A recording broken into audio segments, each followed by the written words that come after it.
for joining us, the Wealthy Retailer Podcast with your host, Dan Holman. Every episode, Dan dives into the retail headlines that matter to you, the independent retailer, covering topics ranging from retailer inventory, technology, marketing, retailers' questions, and more. The Wealthy Retailer Podcast is brought to you by Canadian Retail Solutions. Learn more at retailbycrs.com. And now, here's Dan Holman. Morning, everyone. Welcome to the Wealthy Retailer Podcast. Rob, the week of May 6th already. Sunshine and beautiful day. Lots of new restrictions to talk about.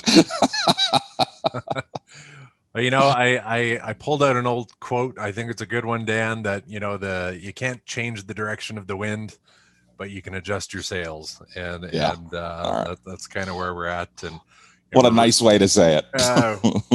I'm saying I'm celebrating a bit today. It's 55 day. We're recording on May 5th, the fifth day of the fifth month. So yeah, that's my little celebratory with my Road 55. But enough of that garbage. Let's go on to the headlines of the week. There's some good ones and some great little ones. Kicked off with just a great headline: Babes supporting babes. And here's a story aimed at a bit of a movement of small business supporting and boosting small business. So looking forward to that. Story out of Calgary talking about the city investing in the business community. And, while it's a Calgary story, it's one that's applicable across the country. Everywhere. So looking forward to your thoughts there.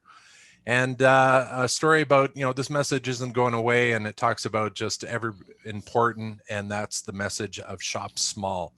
And what folks need to keep thinking about in that regard. And then the retailer question of the week, good one here. I know you've been asked to share a few strategies of how you get to that next level. So right. I know I'm looking forward to hearing that. We're putting you on the spot. Everyone's got their notepad out, and Dan's going to share some good ones. Okay, Dan, the first story comes from the review.ca, heading over to Van Cleek Hill in Ontario. A story about babes supporting babes. It's this movement that boosts small business. What stood out in this story to you, Dan? Rob, I love a feel-good story. I love seeing businesses support other businesses. And yes, Van Cleek Hill, just outside of Ottawa, east of Ottawa, sort of on that eastern eastern Ottawa, western Quebec border, small little town, and two retail entrepreneurs, Rebecca Bradley and Claudia Parasing. Claudia, if I mispronounced your last name, I'm so sorry.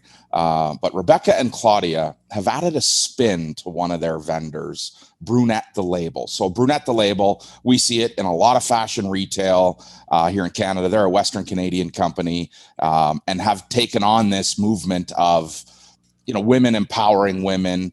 And in this case, they've got some tees and hoodies, babes supporting babes. And so here's the campaign that Rebecca and Claudia kind of came up with.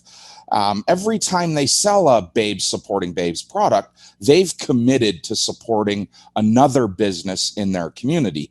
And this campaign, Rob, is a product of the continued shutdowns in Ontario. Ontario is in the middle of their third retail shutdown. And Rebecca in this article was quoted as saying, I just feel that every time there's been a shutdown, we allow ourselves a day or an evening to cry. And then the next morning we come up with a solution.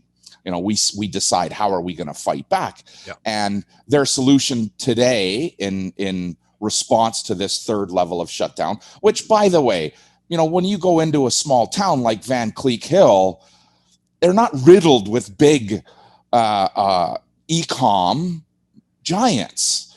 It's not this big e-com place. It is a place where brick and mortar is still so relevant in their community. And these ladies are saying, we're going to support our local community. And every time we sell one of these products, we're going to take that money and we're going to reinvest it into our community to support each other.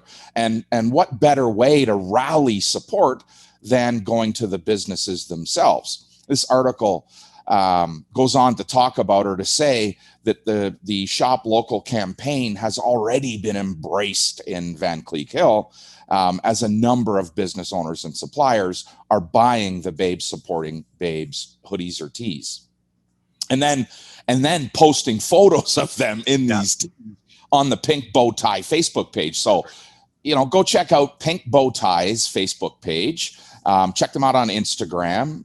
Claudia and Rebecca have done a really good job of coming up with a way to rally, a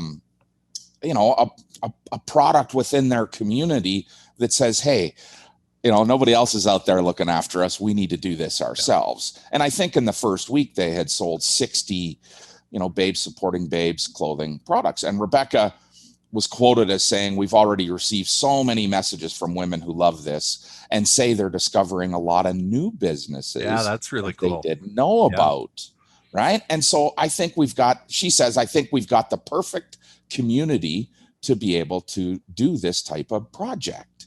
And okay, so what are we going to take from this, right? Here we live in this world riddled with plagiarism. How are we going to take what Rebecca and Claudia are doing right now and adopt it into our own communities? Well, you've got to think about if you're that solopreneur or like these two ladies, a couple of entrepreneurs doing business, you need to rally the business community around you. And you do that by showing them support.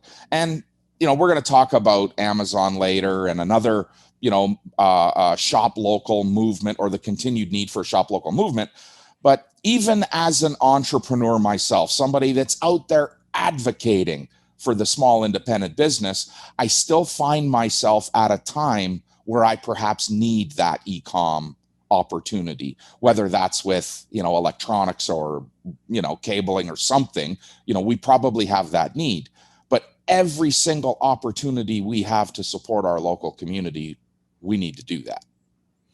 Well, it really, talk about magnifying that stat. I'm probably going to get it wrong, but out of that $100 spent with a local owner, was it, Dan, about $48 stays in that community? $55 out of every $100 spent stays within the local community. With a program like this, I got to believe that number gets even higher. Right. And all of a sudden, the power of everyone doing it. It's like getting in that streak in the drive-through with the coffee when the person in front of you paid for yours, and let's keep it going. Right. and what a great rallying point. I love that. And this is what these ladies have done, is they've created this in their community and said, hey, we need to be supported. And if I'm going to get out there on my box and scream for support, I damn sure better be out there supporting the communities that we're in. Right. So I can't say, hey, you got to buy local, you got to buy from me, if I'm not already doing that. And going and introducing myself. Rob, we've talked about community over competition so many times. And I'm going to say there are some shining examples in St. Albert, here in St. Albert. Leanne Mohagan from Simone and Ivy and Lindsay Hedstrom from Bella Moss, constantly collaborating. And both of those ladies are attracting local businesses to their businesses by supporting each other. And in this world of empowerment, whether it's babes supporting babes or women supporting women, or, they call them SheEOs. I hate that term. But SheEOs supporting CEOs. This is when we have to do it. Awesome. Well, that's simple giver's gain, right? And don't the rule of reciprocity. Don't wait to start. Just start yelling yourself. Find a way to support. And believe you me, I have great faith. It'll find its way back to you. Right. But don't sit there waiting for, I'll start when someone else does it for me. Right. And I love that line. You said, shit happens and they have a good cry about it one night and then dust off the next morning. And that's what we do. We figure shit out. Yep. Yeah. I said that you can't control the wind, but figure out your sails. So, okay, Dan, figuring out your sales is something a bit from this next story. RetailInsider.com talks about the City of Calgary approving a massive investment for downtown revitalization. What stood out in this story, and what are some of the takeaways you'd love to see other communities doing?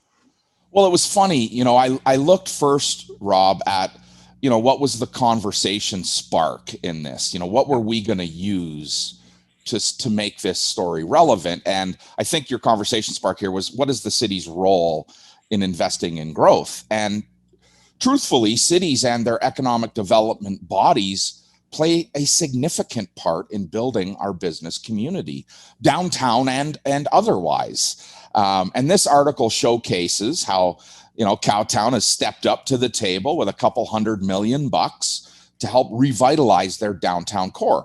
And every single city goes through this same process at one point or another as their core becomes less and less utilized while our cities are expanding outwardly. As we become more and more urbanized, the cores are left. And, it doesn't take you long, Rob, going for a spin in downtown Edmonton to see what revitalization has happened down there, to look at, where the opportunities are in all these communities that are around us, and if we could just get some investment. And investment isn't going to come from just the city, but, listen, I applaud Calgarians for getting behind this.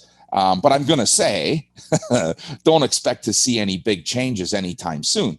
As with all bureaucratic endeavors, this is a 10-year plan. Right. With $200 million being only 20% of the way there. They believe they need $1 billion worth of revitalization, or worth of funds for this revitalization.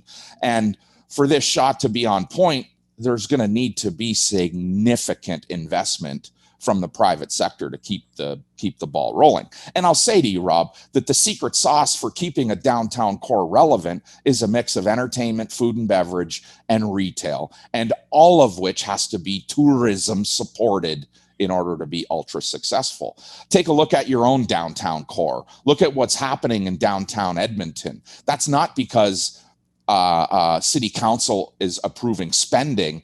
It's because there's an entity that steps in and says, I'm prepared to invest here. I'm prepared to build here.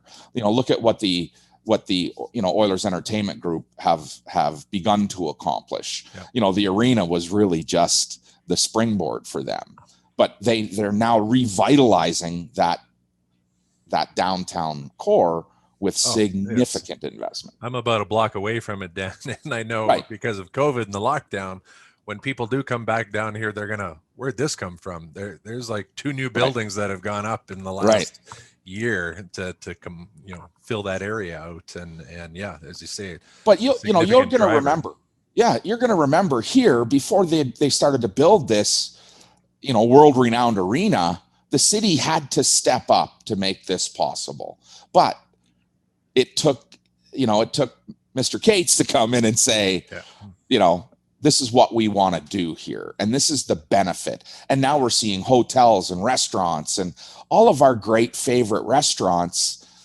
have migrated in some, not just migrated, but maybe even expanded into the downtown core. And if it's not supported by tourism, it will not last. And Calgary is going to be no different.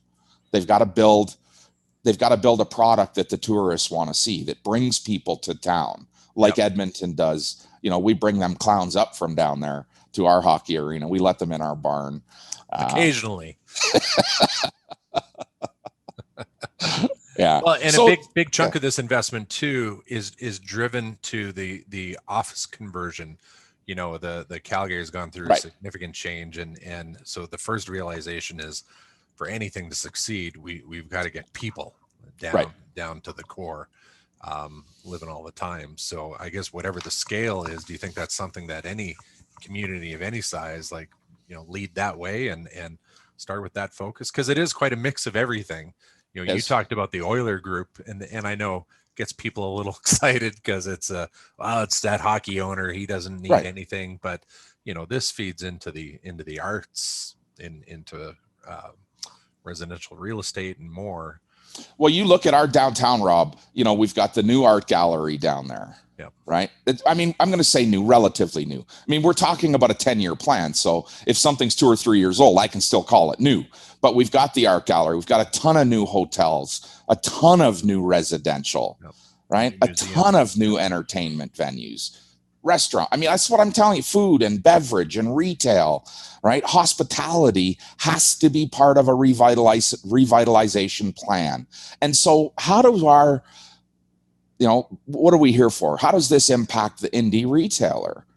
Well, if you can get in early on this kind of a strategy, if you can be an early adopter, you're probably going to get in for a fraction of the cost that it will be in 5 or 7 years. Had I decided to buy, that condo downtown for 170 grand that's now selling for 670, I'd probably feel a whole lot better about, my decision-making process. Yeah. Which we'll talk about in the retailer question from Philip. In the next one. But that's a great point. I think not only some dollar savings to kind of see the plan shaping and okay, I'm gonna invest early, but also probably be able to play a fairly prominent role in that development too, if you choose to. And we've talked lots about that. Don't sit on your hands, like get in there, and you can help drive the vision of what the area your business is in turns out to be. And it takes one person to create an advocacy. We want an advocacy body down there. Let's get an independent business, let's get an indie retailer in that space early. We need to be early adopters. And Rob, retail success comes from living in the early adoption phase, taking risk when appropriate. And this is going to be an appropriate level of risk. There's not a failure pending here. This is identifying massive opportunity for the downtown core and what Calgary is going to see happen. And I can tell you, you look at other communities that have gone through this process. I mean, look at what happened in Glendale, Arizona. They had to build a whole community out there for their arena because they were dragging everybody away from Phoenix. So this isn't going to work unless we build entertainment, food, beverage, lodging, 2 arenas, basketball, hockey, and the football stadium. That's all entertainment driven. And that's what these guys down south of us need to be thinking about. How do we raise the entertainment bar down here and maybe take a page out of Mr. Cate's book? This podcast is brought to you by Canadian Retail Solutions. We've been empowering retailers across North America for 30 years with the latest in point-of-sale technology, best-in-class support, merchandise intelligence with open-to-buy planning, and much more. CRS has the retail solution to help take your retail business to the next level of success. Visit retailbycrs.com to learn more. Remember, Canadian Retail Solutions exists to help make you, the independent retailer, better. All right, Dan. Next story coming from Forbes.com. Our lovely independent retailers and the message: shop small, and they got to keep it up. And this wasn't a temporary measure. What stood out here, Dan? Well, I mean, this article really started, Rob, by talking to or speaking to the big getting bigger. By being supported or as they've been supported by the rules of engagement over the last 14 months. Walmart, Kroger, Costco, Home Depot, Target, Lowe's, and of course, Amazon have all grabbed significantly more market share as the government's lockdown policies favored them over, independent stores or over those stores that were deemed non-essential to the consumer base. And local independent retailers ended up with this short end of the stick. But there's a strategy to be played here. And let's just go back to our first story and talk about Rebecca and Claudia and what they're doing to shop local, to support that movement. And yes, the article went on to share a bunch of stats here, Rob. 55% of the population is looking forward to migrating away from, big commerce or from big e-com engines and to be more supportive of the local community. But the local community, the local business has to stand up and shout. They have to continue shouting. Let's rewind the clock 24 months. How many stores existed in your community that you didn't have any frickin' idea existed, right? They weren't taking advantage of, simple things like local search engine optimization. So when someone types in, where do I find, they weren't coming up, right? The guys that buy the ad space were showing up. And here we fast forward now 14 months into this pandemic, and it's easier and easier to find things in your local community because we're shouting. And if we haven't recognized this evolution that has happened, that we've evolved as business people, we'll fade to black very quickly. We have to continue standing up for ourselves and shouting, hey, we're here and we need your support. And at some point, Rob, soccer mom and dads are going to be relevant again. Baseball mom and dads are going to be relevant, and hockey mom and dads. And they're going to need the support of their local community, their local businesses, to keep those teams rocking along. I promise you, we're going back to, allowing our kids to play sports. It's going to happen. And we need our local community to be a big part of that. Well, and as you've said many times, it's going to be these independent retailers, the first on their list to go support them in their different endeavors. But I like that point of, you just can't sit there in silence. You can't have your little cry party and wait for everyone to come to you. And back to the babes supporting babes, that what a great little angle they found to just shout from the rooftop. And two, I kind of I'm a big fan of finding different ways to yell your name. Right. Without sounding like super repetitive and boring. And it's a bit of a challenge, but there's so many different ways that you talked about here, the different support mechanisms in a community. And as you said, this article really talks about the percentages of the different types of, from Gen Z to millennials, right? What they want to do, but that doesn't mean they're going to do it. If you got to create the outlet for them, you got to create the path to your store. Yeah. We can't hold people accountable for what they don't know. Right. Fair enough. If I don't know you exist, you can't be mad at me for not supporting you. Yeah. And so to your point, we've got to figure out new ways of being part of our community, being vocal, being present, being visible. And some of that, Rob, is right up your alley in creating unique content for people. And retailers have to look at what's out there in the marketplace today in this world of marketing and say, okay, if I just simply copy my neighbor, who's going to get the business? Me or my neighbor? The first adopter, the first one to break through the gate is the one that gets, beaten up the most, but they're also the one that gets rewarded the most. Yeah. Right. When we start to copy what each other's doing, I remind myself of the first person, not the last person to do it. Right.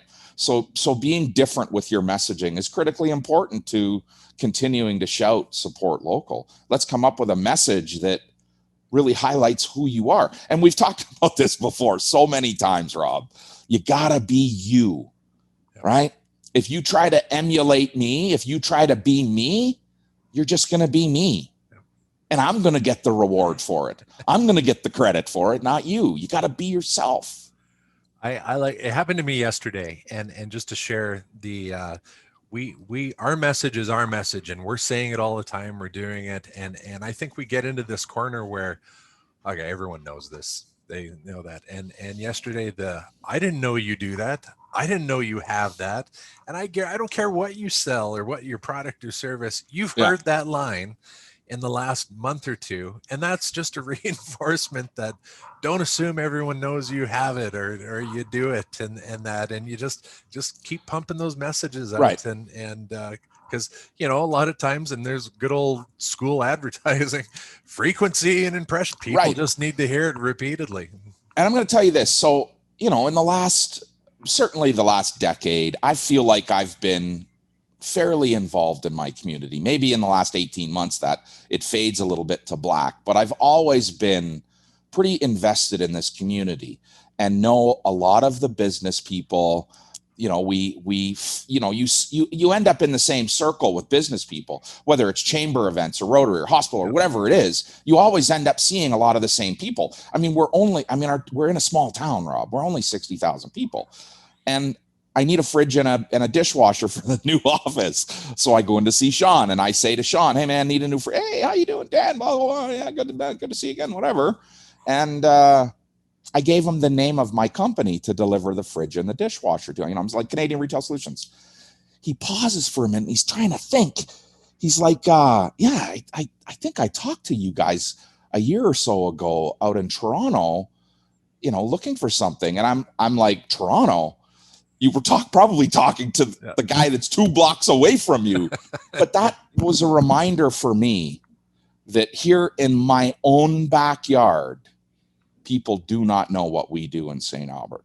People don't know about about Canadian Retail Solutions and all of the things that we offer retailers, because here was a retailer that didn't know it was in his own backyard and chose not to buy from this company. So we got into this conversation. He chose not to buy from them because they were from Ontario, not Alberta. Now, listen, there's not that much technology when it comes to point of sale here in Alberta, but certainly there's tons in Western Canada. Yeah. And he chose to do something different because he wanted to work with someone local and he didn't know we existed. He thought he was talking to us in Toronto. Terrible story. Kicked my ass all the way home. But you thought he knew. You thought, I've kind of, hey, I'm here. I've been here forever. I talked to you before. Oh, I didn't know. and man, it's just such a... I didn't hear you. That's the thing. Some people don't hear what you're saying, right? And I was going to make a reference to White Men Can't Jump, but you and I are probably the only ones that get that reference from a 25-year-old. At my game weight, I got about a 3-inch basketball vertical. That's why I stuck to the game of hockey. Yeah.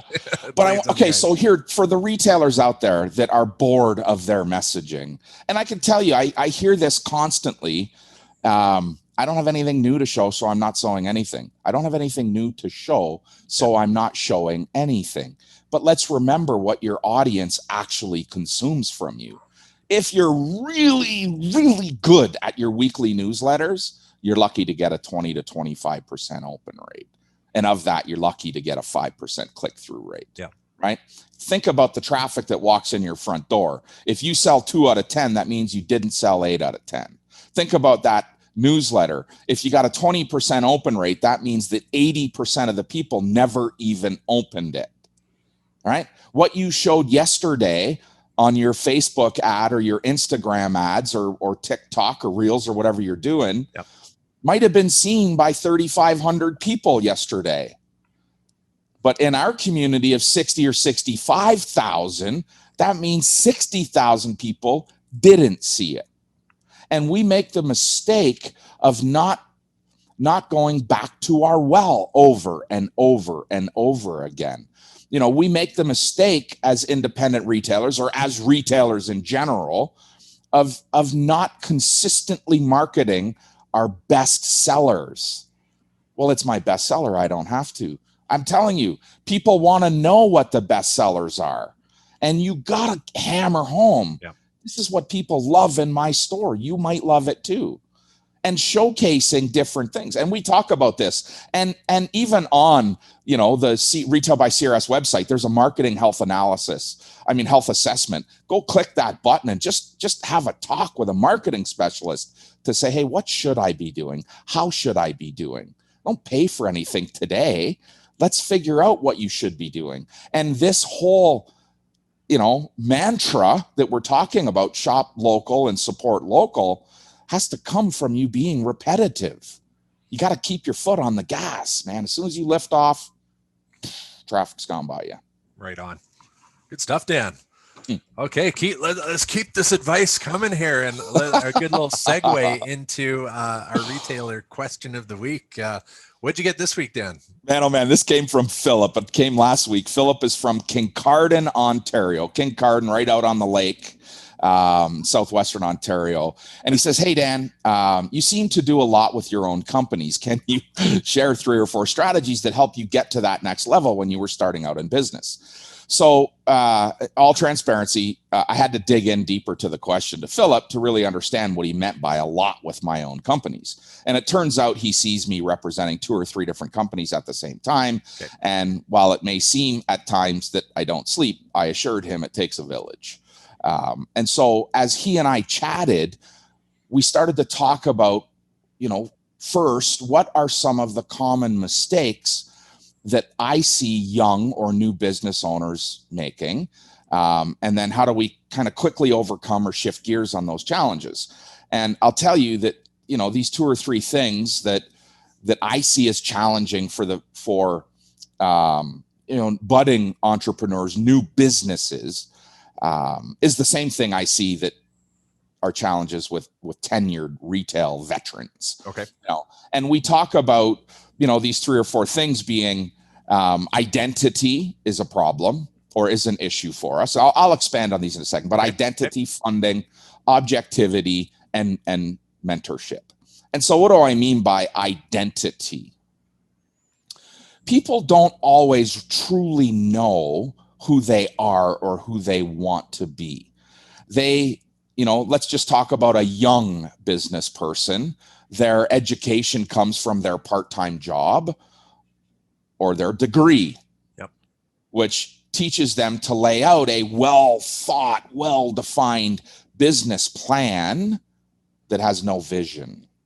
It has no big, hairy, audacious goal. They're not taught to learn to be, to think like BHAG goals. What's my biggest, craziest dream? And now start to back up. They're taught to methodically move through, this business plan without vision. And so not always do our budding, retail entrepreneurs know who they are, nor are they prepared to adapt to who they need to become to find success. I can tell you that the biggest holdback is I don't do that. I don't like that. I don't believe in that. All right. You're here to do business. Doing business, has to have some level of commerce. And that means that you have to be adaptable. And it's not about who and what you like. It's about the market that you're catering to. So identity is probably one of the biggest mistakes. Tell me about your vision. Often comes with a response. Yeah, totally. Right. And so you really have to be able to, draw out what your identity looks like, but it's drawn in sand or written in sand, brother. You got to rub it out and rewrite it every week, every month, every quarter, every year. At some normal cadence, we've got to revisit what's our identity. What is our core purpose? What are we going to do? So identity is a big challenge. Funding is always a challenge for a budding entrepreneur. They go into business underfunded or undercapitalized. And a lot of us in business, spend most of our lives being underfunded, and we try to do everything ourselves because of this, what we call, affordability or a lack of affordability. I can't afford to do it. Well, I'm here to tell you that you can't, you can't not afford this. You've got to figure out a way to afford it. And having a good funding plan, not necessarily, a big bank loan, but having a funding plan that measures cash flow dynamically and parks, a little bit of cash away for your next project every single day is critical. And cash flow planning, not budgeting, not profit and loss in your business plan, but true cash flow planning has to be a dynamic entity, a dynamic embolism in your organization. You've got to be constantly planning. And most new retailers lack that funding understanding, and it's available to them. The other thing I talked about was objectivity with Philip. And I said, you've got to be objective. You've got to be able to rise above and look down on your business from outside of it and say, we talked about clarity breaks before. Take that clarity break, look down on the business and say, what do I need to do to inch forward, not jump forward, right? I've spent, 35 years, Rob, becoming successful. Becoming that overnight success. Another 30 doing it, right? It's not an overnight success, man. You've got to have this level of objectivity to rise above and say, okay, this might be a mistake. This is on point. This is not. This is where I'm going to need to apply some pressure. And so many people come to us with this, stuck in this narrow lane. They've got no objectivity. They've got to have objectivity. And the last thing Philip and I talked about, which of course, meant something to me, was mentorship. Okay. And so I can tell you, when I go back in my life, I can identify today all the mistakes I made. I can't go back and tell you, hey, it was that moment that got me to the next level. but I can tell you every moment that set me backwards.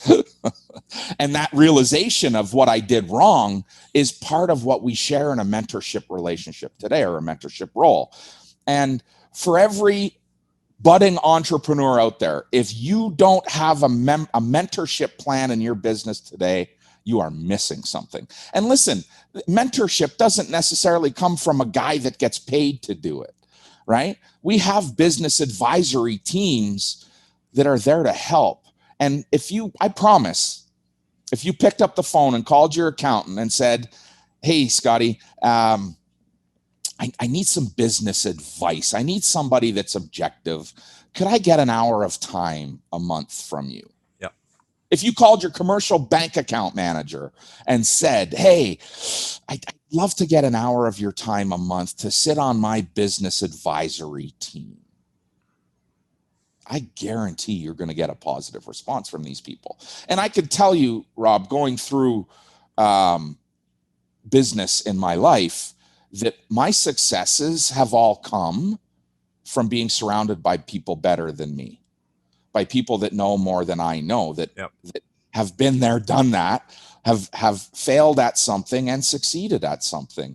And I think that one of the best things I bring in this mentorship role, even to a new person like Philip, is that I failed a ton, man. I have failed a ton, and I failed a ton, but I know enough to say, just because I failed at it doesn't mean you have to. I can just see some signs earlier than you might see them in that new wearing 50 hats job that you're in, role that you're in. Guess what? Been there, done that, got the t-shirt. Yeah. Right. Listen, I've made more mistakes than I've ever not, and I've failed at as many things as perhaps seen some success. And part of that is the entrepreneurial path.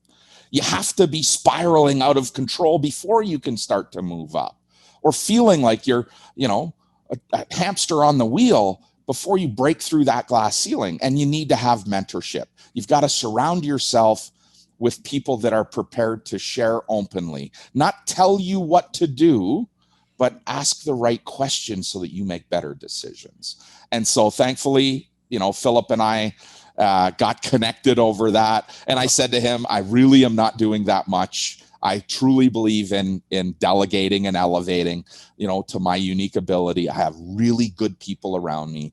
But when we start out in business, you don't maybe always have the best people. And so we have to go through this entrepreneurial process of identifying, who are the people that should be around you? What should your accountability chart look like a year from now, and 3 years from now, and 10 years from now? You've got to have that vision planning in place. When you look back, Dan, like to give someone starting that actionable item as it relates to mentorship, when you look back, was it those real one-on-one, say the accountant mentorship relationship, or was it more, surrounding yourself with peers, whether it's Chamber of Commerce or Rotary? What do you think offered the best value, or was it a little from column A, a little from column B? Well, it is always going to be a combination of everything, but I'm going to tell you this. Smartest decision I was ever introduced to was a mastermind group.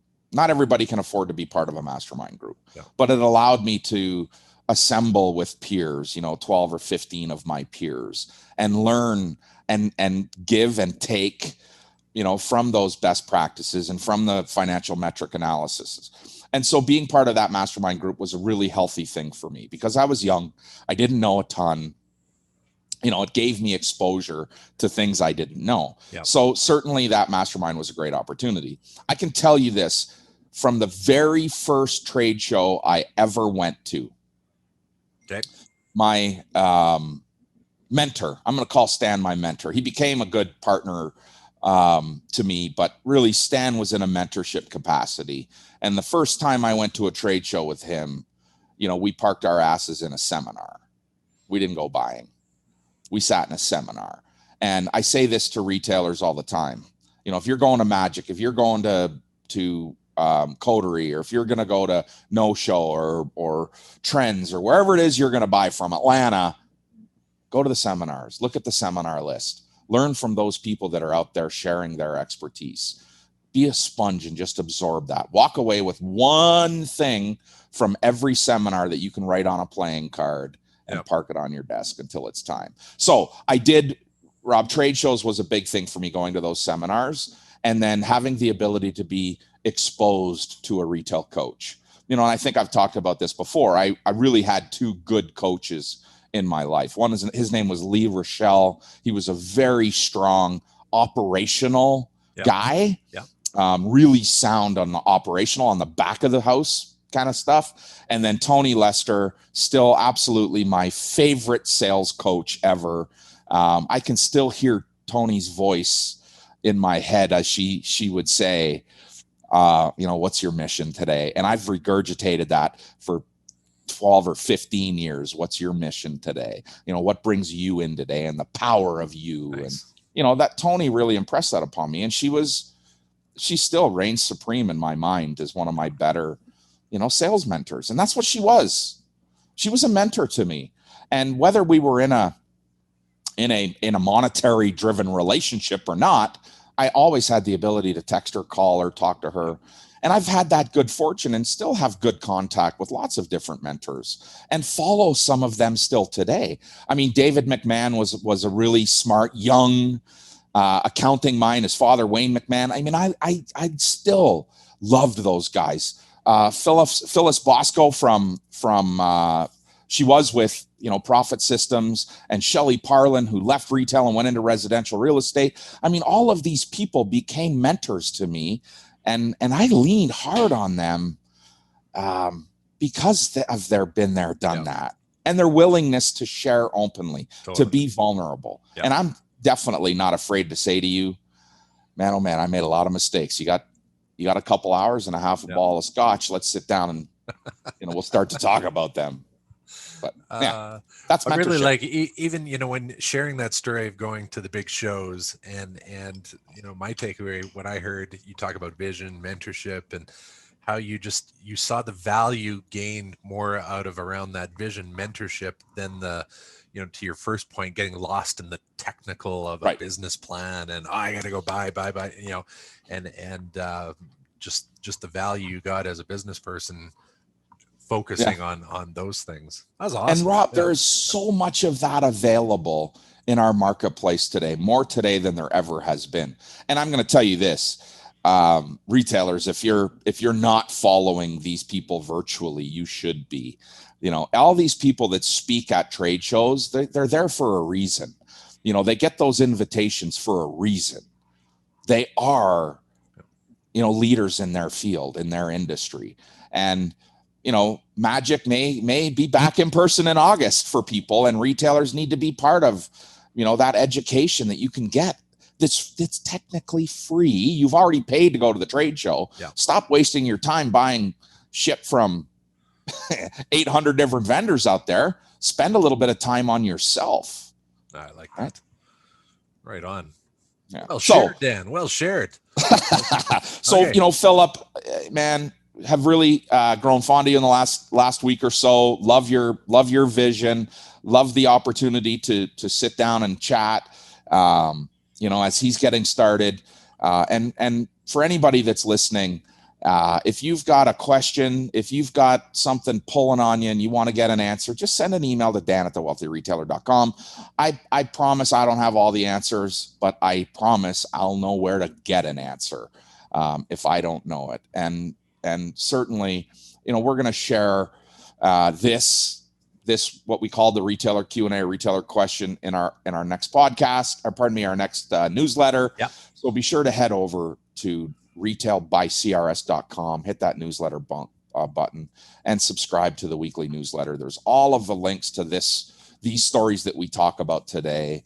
And Rob's got 3 or 4 other curated stories that we're going to include in the newsletter that were really worthy of time. But, we try to keep this to 30, 40 minutes, Rob. So yeah.